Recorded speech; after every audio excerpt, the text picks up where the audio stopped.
এই সূরাটা পড়লে মনে হবে আপনি এখানে বসেই কিয়ামতটা সচক্ষে লাইভ দেখতেছেন। وأنزلنا الحديد فيه بأس شديد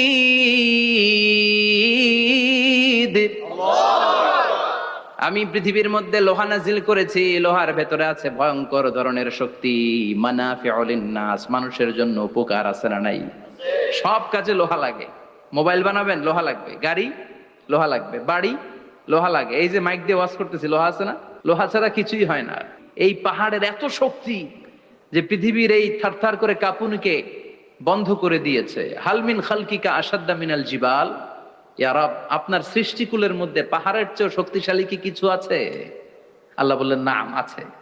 কি সেটা? আল্লাহ বললেন সেটা হচ্ছে আল হাদিদ, মানে লোহা। লোহা চিনেন? এই হাদিদ নামে, আল হাদিদ নামে আল্লাহর কোরআনে একটা সূরা আছে না নাই? সূরাতুল হাদিদ, লোহার সূরা।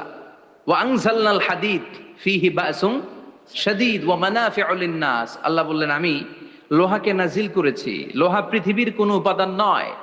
পৃথিবীতে লোহার মলিকিউল তৈরি হয়নি, হয়েছে মহাবিশ্বের অন্য কোনো জায়গা থেকে। লোহার একটা অণু তৈরি করতে 1 কোটি ডিগ্রি সেলসিয়াসেরও বেশি তাপমাত্রা লাগে।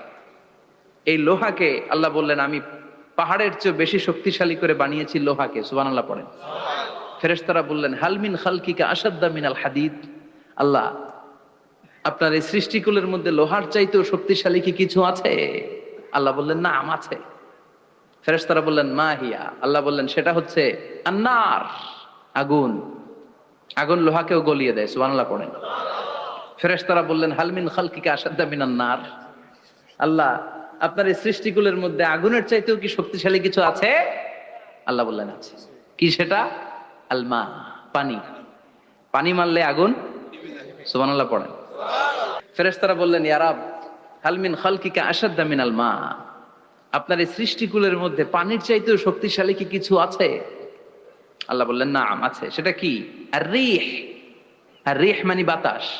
কারণ বাতাসের ধাক্কায় সমুদ্রে, সাগরের পানিতে ঢেউ খেলে, জলের উচ্ছ্বাস হয়, জলোচ্ছ্বাস হয়, ঠিক কি না? এবার ফেরেশতারা বললেন মাবুদ, পানির চাইতেও বেশি শক্তিশালী বাতাস। এবার আমাদের জানতে বড্ড মনে চায়, এই বাতাসের চাইতেও শক্তিশালী কোন সৃষ্টি আপনার সৃষ্টি জগতে আছে নাকি? আল্লাহ বললেন বাতাসের চাইতেও শক্তিশালী একটা জিনিস আছে। দেখি কে কইতে পারে, বলেন। সুবহানাল্লাহ। আল্লাহ বললেন বাতাসের চাইতেও শক্তিশালী হলো আশরাফুল মাখলুকাত, মানুষ। কিয়ামতটা যেদিন হবে, ওই দিন গোটা বিশ্বব্যাপী আমাদের পরিস্থিতি কি হবে এটার একটা নকশা আল্লাহ নিজে এই সূরার নকশা এঁকে দিয়েছে। কিয়ামতের প্রামাণ্য ধারা বর্ণনা আল্লাহ নিজে দিয়েছে। এই সূরাটা পড়লে মনে হবে আপনি এখানে বসে কিয়ামতটা সচক্ষে লাইভ দেখতেছেন। সুবহানাল্লাহ পড়বেন না? সূরাটার নাম হচ্ছে আল কারিআ। কি নাম? আল কারিআ। সবাই বলেন কি নাম? আল কারিআ। আল কারিআ মানে হচ্ছে বিকট আওয়াজ, ভয়ঙ্কর আওয়াজ, জাইগান্টিক সাউন্ড, বোম্বাস্টিং মার্কা সাউন্ড।